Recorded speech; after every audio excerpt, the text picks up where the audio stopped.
नमस्कार। आज हम एक ऐसे जानवर की दुनिया में उतर रहे हैं जिसे इंटरनेट ने तो एक लेजेंड बना दिया है। हाँ, हम सब ने उसे मीम्स में देखा है और शायद वो वायरल वीडियो भी। लेकिन आज हम मजाक को एक तरफ रखकर हनी बैजर के पीछे की अविश्वसनीय, क्रूर और सच कहूं तो बेहद आकर्षक सच्चाई को उजागर करेंगे।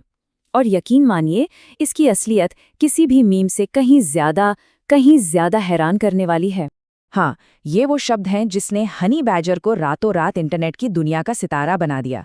रैंडल के उस वीडियो ने दुनिया को बताया कि ये जानवर कितना बेखौफ है। लेकिन क्रेजी नास्टी नास्टी ये शब्द तो इसकी असलियत की बस ऊपरी सतह को खरोचता भर है, क्योंकि उस मीम के पीछे एक सर्वाइवल स्ट्रैटेजी छिपी है जिसे लाखों सालों में तराशा गया है। ये कहानी है एक ऐसी हिम्मत की जिसकी हम कल्पना भी नहीं कर सकते। और यही वो सवाल है जो आज हमें इस सफर पर आगे ले जाएगा। हम मीम की दुनिया से बाहर निकलकर उस रहस्य को खोलेंगे कि आखिर इस छोटे से शरीर में इतनी हिम्मत, इतना गुस्सा और लड़ने की ऐसी कभी न खत्म होने वाली इच्छा शक्ति आखिर आती कहाँ से है। तो हमारी कहानी की शुरुआत इस अजेय योद्धा के जीवन के उस पड़ाव से होती है जहां वो बिल्कुल भी अजेय नहीं था, बल्कि उसकी शुरुआत होती है बेहद कमजोर, लाचार और पूरी तरह से दूसरों पर निर्भर होकर। जरा उस तस्वीर की कल्पना कीजिए, जिस जानवर की बहादुरी के किस्से हम सुनते हैं, वो जब इस दुनिया में आता है तो पूरी तरह से अपनी माँ पर निर्भर होता है। उसकी माँ उसे किसी और जानवर के छोड़े हुए बिल में जन्म देती है, शायद किसी आर्डवार्क या वॉर्थहॉग के पुराने घर में। वो अंधा है, उसके शरीर पर एक भी बाल नहीं है और वो ठंड से कांप रहा है क्योंकि वो अपने शरीर का तापमान भी कंट्रोल नहीं कर सकता।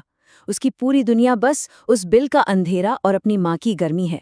वो बस एक छोटा सा असहाय जीव है जिसे ये भी नहीं पता कि बाहर की दुनिया कितनी बड़ी और खतरनाक है, या वो खुद इस दुनिया के लिए कितना बड़ा सिरदर्द बनने वाला है। अब इस स्लाइड पर जो आंकड़े हैं ना, वो हमें बताते हैं कि उसकी बेखौफ फितरत की नींव आखिर कैसे रखी जाती है। देखिए, इसका वजन महज 15 किलो तक होता है, जो सवाना के बड़े शिकारियों के सामने इसे बौना बना देता है। लेकिन इसके हथियार वो वर्ल्ड क्लास हैं। इसके 4 सेंटीमीटर लंबे पंजे सिर्फ जमीन खोदने के लिए नहीं हैं, वो खंजर की तरह हैं। ये मिनटों में सख्त जमीन को चीरकर अपने शिकार का पीछा कर सकता है या खुद के लिए एक पनाहगाह बना सकता है। और इसकी त्वचा इसकी सबसे बड़ी और अनोखी ताकत है। ये अविश्वसनीय रूप से मोटी तो है ही, पर सबसे खास बात यह है कि ये बहुत ढीली है। सोचिए, जैसे किसी ने 3 साइज बड़ा ओवरऑल पहन लिया हो।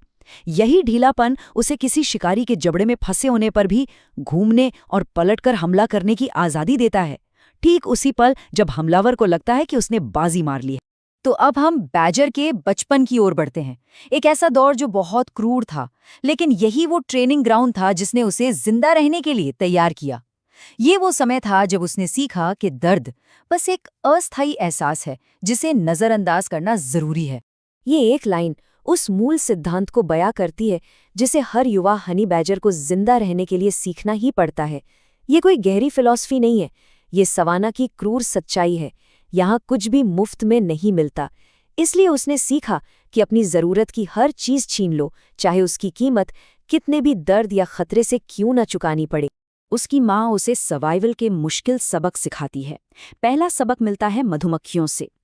वो अपनी माँ को एक छत्ते पर हमला करते देखता है जिसके चारों ओर हजारों गुस्साई मधुमक्खियों का झुंड भिनभिना रहा है। उसे लगातार डंक मार रहा है, पर वो बेपरवाह होकर पौष्टिक लार्वा और मीठा शहद खाती रहती है। जब वो पहली बार खुद कोशिश करता है तो अपनी नाजुक नाक पर पहला डंक लगते ही वो दर्द से चिल्ला उठता है, लेकिन भूख दर्द से ज्यादा बड़ी थी। धीरे धीरे वो डंक को नजरअंदाज करना और इनाम पर ध्यान लगाना सीख जाता है। फिर वो एक बिच्छू का शिकार करने की कोशिश करता है। एक जल्दबाजी भरी अनाड़ी कोशिश का नतीजा होता है पंजे पर एक तेज दर्दनाक डंक, जो उसे सटीकता और सम्मान का पाठ पढ़ाता है। वो सीखता है कि पूंछ से बचकर सिर पर हमला करना है। आखिरकार वो एक छिपकली को पकड़ने में कामयाब होता है। ये उसकी पहली अपनी जीत है, आज़ादी का पहला स्वाद। और फिर आती है उसकी स्नातक की परीक्षा। ये कोई मामूली लड़ाई नहीं है। सामने है किंग कोबरा, सांपों का राजा, जिसके एक डंक में इतना न्यूरोटॉक्सिन जहर होता है कि वो जंगल के सबसे बड़े जानवर, एक हाथी को भी कुछ ही घंटों में मार सकता है। एक युवा हनी बैजर के लिए ये जिंदगी और मौत का सीधा मुकाबला है। तो लड़ाई शुरू होते ही बैजर पूरी ताकत से हमला करता है। कोबरा इस दुस्साहस से हैरान होकर पलटवार करता है और अपने जहरीले दांत बैजर में गड़ा देता है। जहर तुरंत उसकी नसों में फैलना शुरू हो जाता है, लेकिन बैजर को इसकी कोई परवाह नहीं। उसका एकमात्र लक्ष्य है सांप को मारना। वो उसके सिर को कुचल देता है और फिर उसे खाना शुरू कर देता है। लेकिन खाने के बीच में ही जहर अपना काम कर देता है। वो वहीं ढेर हो जाता है, एक गहरे कोमा में चला जाता है। इस आकार के किसी भी दूसरे जानवर के लिए ये कहानी का अंत होता, खामोशी। लेकिन हनी बैजर के लिए नहीं। कुछ मिनटों के बाद, जो एक अनंत काल की तरह लगते होंगे, उसके शरीर में एक हरकत होती है। वो खुद को झटकता है जैसे एक छोटी सी झपकी लेकर उठा हो, और फिर शांति से अपना बचा हुआ खाना खत्म करने लगता है, मानो कुछ हुआ ही न हो। नहीं, ये कोई जादू नहीं है, ये है अद्भुत बायोलॉजी। वैज्ञानिक आज भी इस घटना के पूरे रहस्य को समझने की कोशिश कर रहे हैं। हनी बैडजर जहर से पूरी तरह इम्यून नहीं है, लेकिन उसके शरीर ने एक असाधारण प्रतिरोधक क्षमता विकसित कर ली है। उसकी कोशिकाओं में खास रिसेप्टर्स होते हैं जो कोबरा के न्यूरोटॉक्सिन को उनसे जुड़ने और नर्वस सिस्टम को ठप करने से रोकते हैं। उसका मेटाबॉलिज्म अविश्वसनीय तेजी से जहर को प्रोसेस करके बेअसर कर सकता है। ये विकासात्मक अनुकूलन, जो जहरीले सांपों के साथ अनगिनत पीढ़ियों के संघर्ष से विकसित हुआ है, उसे जिंदा रहने के लिए वो कीमती मिनट देता है। यही क्षमता उसे एक ऐसा शिकारी बनाती है जिसका सम्मान सवाना के सबसे जहरीले निवासियों को भी करना पड़ता है। अब जब बैजर बड़ा हो गया है और आज़ाद है, तो वो अपने अनोखे गुणों का इस्तेमाल अपने इलाके में अपना दबदबा बनाने के लिए करता है। और उसकी रणनीति साफ है। वो लड़ाई जीतता नहीं, वो लड़ाई को अपने दुश्मन के लिए असहनीय बना देता है। चलिए इसे सही परिप्रेक्ष्य में देखते हैं।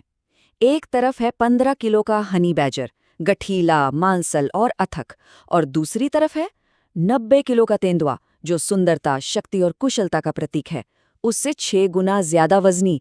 कोई भी समझदार जानवर तेंदुए के रास्ते से हट जाएगा, लेकिन हनी बैजर की दुनिया में समझदारी का मतलब कुछ और ही है। वो तेंदुए को देखता है, उसके शिकार को देखता है और फैसला करता है कि अब वो शिकार उसका है। तो ये करता कैसे है? उसके पास हथियारों का एक पूरा जखीरा है जो उसकी लड़ाई की रणनीति के लिए एकदम सही है। उसकी ढीली त्वचा, जिसके बारे में हमने बात की, उसे दुश्मन की पकड़ में भी घूमने देती है। उसके जबड़े इतने मजबूत हैं कि कछुए के खोल को अखरोट की तरह तोड़ सकते हैं। उसके पंजे खोदने के औजार भी हैं और खतरनाक हथियार भी।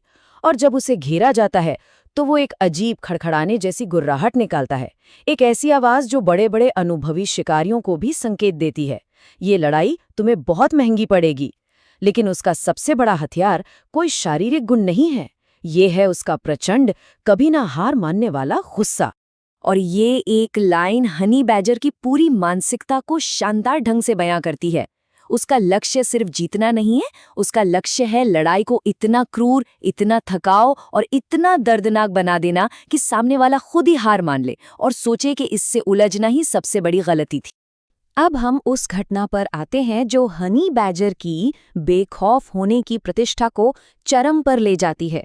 एक ऐसी मुठभेड़ जिसके बारे में सुनकर यकीन करना मुश्किल है, लेकिन ये सच में हुई थी और इसे कैमरों पर रिकॉर्ड किया गया था। ये शब्द उस गाइड के हैं जिसने इस अविश्वसनीय घटना को अपनी आंखों से देखा था। वो अपने मेहमानों के साथ शेरों के एक झुंड को देख रहे थे जब अचानक 2 हनी बैजर वहां आ पहुंचे। गाइड को तुरंत पता चल गया कि अब जो होगा वो असाधारण होगा, क्योंकि हनी बैजर कभी भी ड्रामा से दूर नहीं रहते। एक तरफ थे जंगल के राजा शेर, और 1 या 2 नहीं बल्कि पूरे 6, 2 वयस्क शेरनियां और 4 लगभग वयस्क हो चुके युवा शेर जो अपनी ताकत और शिकार की कला में माहिर हो रहे थे। और दूसरी तरफ थे सिर्फ 2 हनी बैजर। ये गणित के हिसाब से एक सुसाइड मिशन था। वजन, संख्या, ताकत, हर पैमाने पर वे बुरी तरह से कमजोर थे। उस दृश्य को देखने वाला कोई भी इंसान उन बैजर्स पर एक पैसा भी नहीं लगाता। युवा शेर शायद जिज्ञासा या खेल खेल में हमला शुरू करते हैं।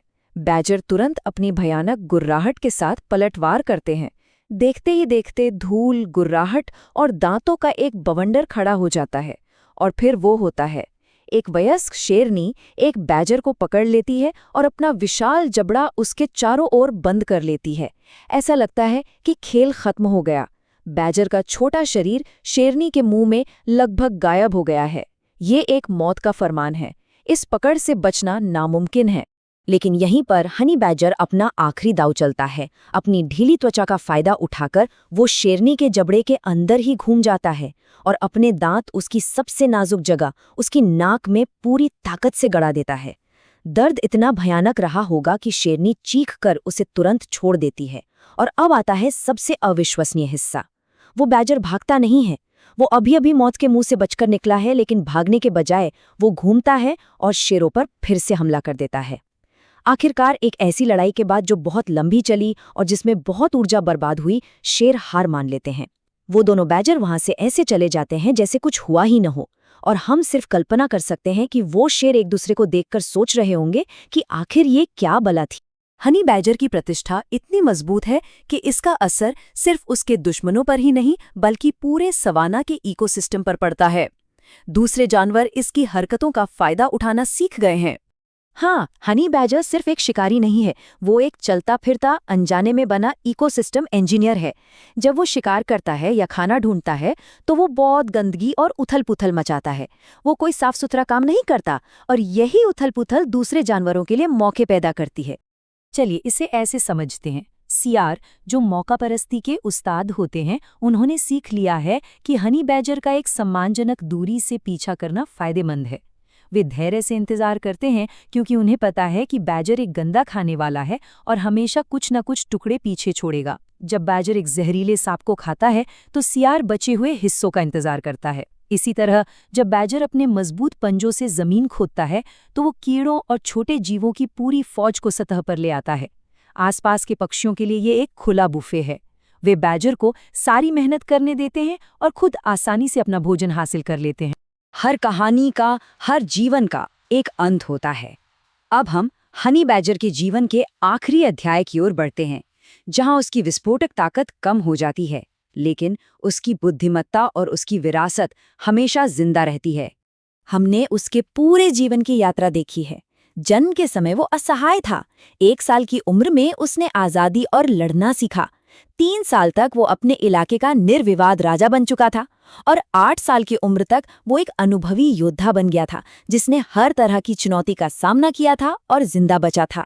बुढ़ापे में उसकी हरकतें उतनी तेज नहीं रहती।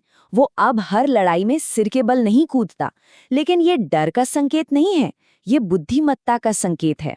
उसने जीवन भर लड़कर ये हक कमाया है कि वो खुद तय कर सके कि कौन सी लड़ाई उसकी ऊर्जा के लायक है और कौन सी नहीं। उसकी प्रतिष्ठा उससे आगे चलती है। उसे अब किसी को कुछ भी साबित करने की जरूरत नहीं है। और अंत में जब उसका समय आता है तो वो शांति से दुनिया को अलविदा कह देता है।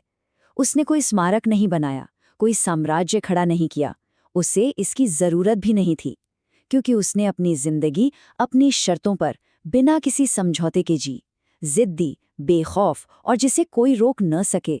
और एक हनी बैजर के लिए शायद यही सबसे बड़ी विरासत है, एक याद जो हमें दिलाती है कि अंत में आकार मायने नहीं रखता, बल्कि जिंदा रहने की अदम्य इच्छा शक्ति ही सब कुछ है।